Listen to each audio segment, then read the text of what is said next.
Classes में आपका स्वागत है। मैं रमेश सर।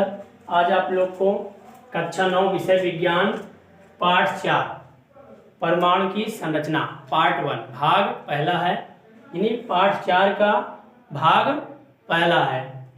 पाठ 4 का नाम क्या है? परमाणु की संरचना। परमाणु की संरचना क्या है? इलेक्ट्रॉन, प्रोटॉन, न्यूट्रॉन से हुई है। ये क्या होते हैं? अविभाज्य कण माने जाते हैं और अस्थायी कण माने जाते हैं। इन्हीं परमाणु की संरचना क्या होती है? इलेक्ट्रॉन, प्रोटॉन, न्यूट्रॉनों से होती है।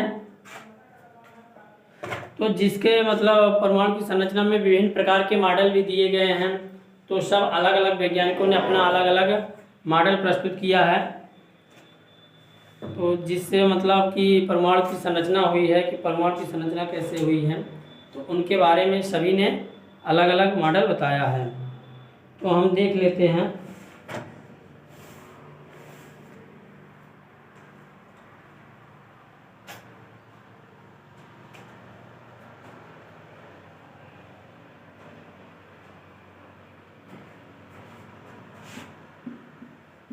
परमाणु की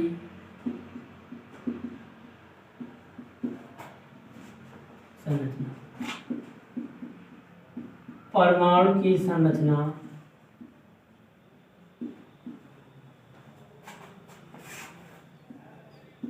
इलेक्ट्रॉन,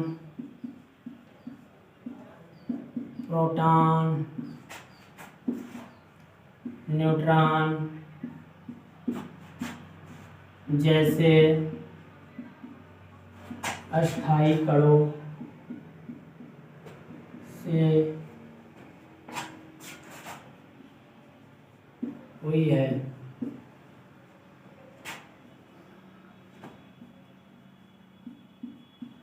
प्रोटॉन की खोज इलेक्ट्रॉन की खोज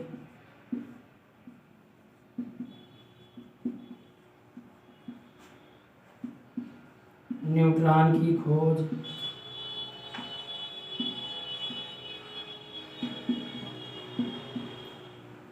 तो प्रोटॉन की खोज अर्नेस्ट रदरफोर्ड ने किया था।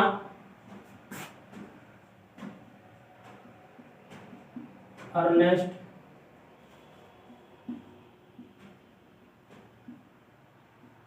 रदरफोर्ड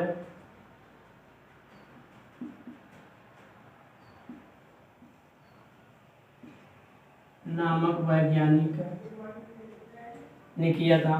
इलेक्ट्रॉन की खोज जे थॉमसन नामक वैज्ञानिक ने की थी।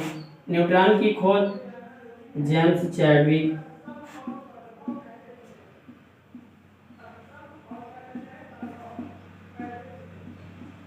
नामक वैज्ञानिक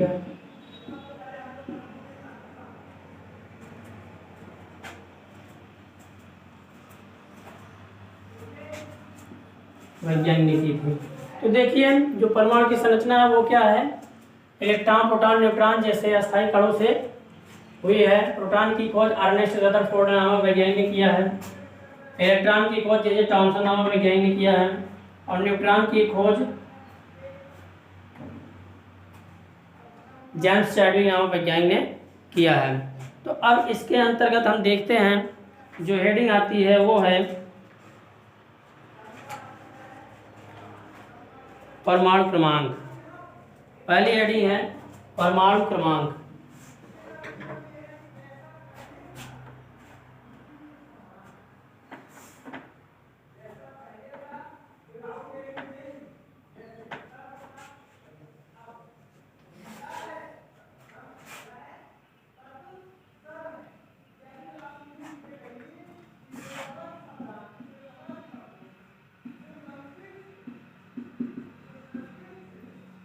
परमाणु क्रमांक किसी भी तत्व के नाभिक में उपस्थित धन इकाइयों की संख्या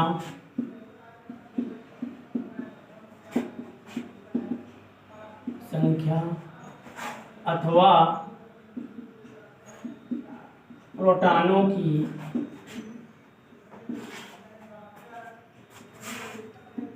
संख्या को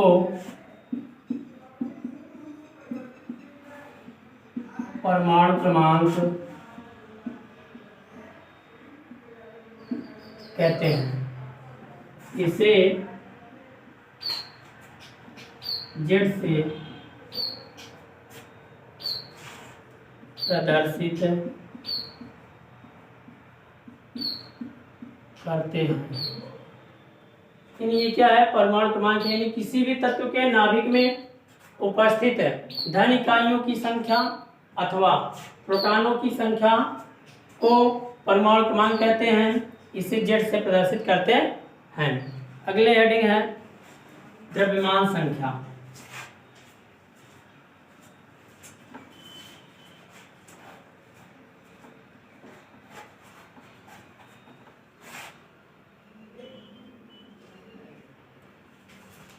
अगले हेडिंग है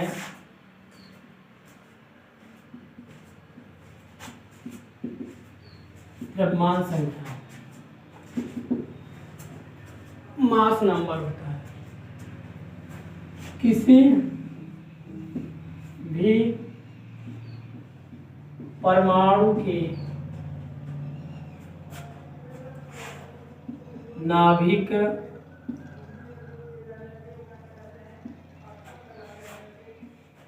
में उपस्थित प्रोटॉनों की संख्या तथा न्यूट्रॉनों की संख्या के योग को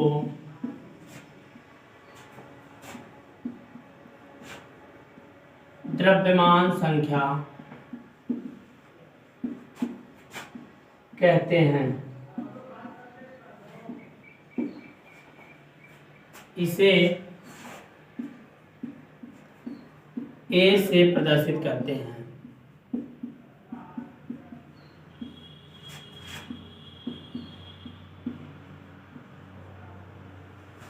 यानी द्रव्यमान संख्या देखिए, किसी भी परमाणु के नाभिक में उपस्थित प्रोटॉनों की संख्या तथा न्यूट्रॉनों की संख्या के योग को द्रव्यमान संख्या कहते हैं। इसे कैपिटल ए से प्रदर्शित करते हैं। तो इसका एक सूत्र हो जाता है कैपिटल ए इक्वल टू प्रोटॉनों की संख्या यानी पी, न्यूट्रॉनों की संख्या एन। तो ए इक्वल टू क्या है? द्रव्यमान संख्या। ए बराबर क्या है? प्रोटॉनों की संख्या प्लस न्यूट्रॉनों की संख्या। यानी प्रोटॉनों और न्यूट्रॉन संख्याओं के योग को हम क्या कहते हैं? द्रव्यमान संख्या कहते हैं। तो अब देखिए, जहां ए बराबर क्या है? द्रव्यमान संख्या, पी बराबर क्या है? प्रोटॉन की संख्या, एन बराबर क्या है? न्यूट्रॉन की संख्या। अगर हमें जैसे प्रोटॉनों की संख्या ज्ञात करना है तो प्रोटॉन की संख्या पी बराबर क्या हो जाएगा? ए माइनस एन। यानी द्रव्यमान संख्या में क्या करेंगे? न्यूट्रॉन की संख्या घटा देंगे। यदि हमें न्यूट्रॉन की संख्या ज्ञात करनी है तो हम क्या करते हैं? द्रव्यमान संख्या माइनस प्रोटॉन की संख्या। द्रव्यमान संख्या में से क्या करेंगे? प्रोटॉन की संख्या घटा देंगे, हमें क्या प्राप्त हो जाएगा? न्यूट्रॉन की संख्या प्राप्त हो जाएगा। और एक चीज जानिए, जो प्रोटॉन की संख्या होती है वो इलेक्ट्रॉन की संख्या के बराबर होती है। तो अर्थात P बराबर क्या होता है? E होता है। तो अब हम यहाँ ये भी लिख सकते हैं, A इक्वल टू क्या हो जाएगा? E प्लस एन, जिसे इलेक्ट्रॉन की संख्या निकालना है। तो देखिए, आज इस वीडियो में यहीं तक। इसके आगे अब जब आपको बताया जाएगा तो उसमें आपको इस सूत्र पर आधारित आपको प्रश्न कराए जाएंगे। तो इस वीडियो में जो भी आपको टॉपिक बताए गए हैं, ना समझ में आया हो या कहीं दिक्कत हो, कंफ्यूजन हो, तो मेरे व्हाट्सएप नंबर 93 35 34 7105 पर मैसेज या कॉल करके समस्या का समाधान प्राप्त कर सकते हैं। Subscribe now and press the bell icon. Never miss an update.